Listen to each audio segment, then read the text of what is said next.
It's a question under contextual applications of differentiation.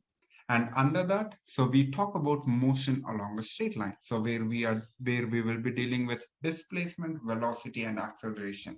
This question is based on that. And here we are talking about a particle moves along the x-axis so that at any time t, the position of the particle is given. So the position of a particle is nothing but x of t is nothing but t times e power minus 2t.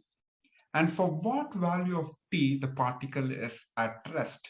So whenever I talk about the particle is at rest, or the other word, we can also say that particle is stationary, it's not moving. So the movement of a particle will be defined by the velocity function, and we need to figure out when does this velocity is equals to zero, at what time the velocity is zero. The relationship between velocity and the displacement or a position of a particle is nothing but velocity of a function would be same as the first derivative of a position of a particle. So which means velocity of a function is same as the derivative of this function. And in order to find out x dash of t, so we have to think about applying a product rule here, because we have a two terms. So t times e power minus 2t. So the product rule goes something like this. Differentiation of first term, which is nothing but differentiation of t with respect to t, would be just 1, multiplied by keeping the second term as it is, plus differentiating the second term by keeping the first term as it is. So e power minus 2x would be e to the power of e power minus 2t would be e power minus 2t multiplied by minus 2, and keeping the first term as it is, which is nothing but t. So now from here we need to think about, so now this is what is the velocity expression. So velocity is nothing but e power minus 2t minus 2t times e power minus 2t.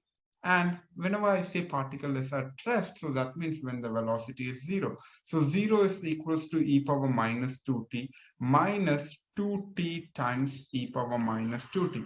And from here, if you think about taking e power minus 2t common out, so I'll be left with 1 minus 2t.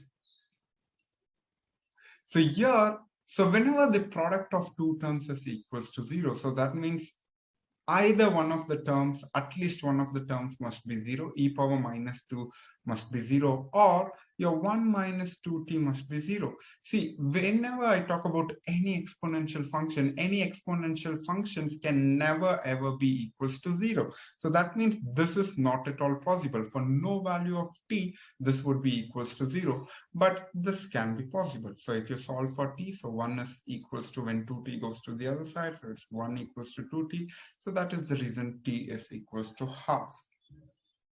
And here we got only 1 point. So when time is half, which is option C, the particle will be at rest. So this is the right answer for this sum.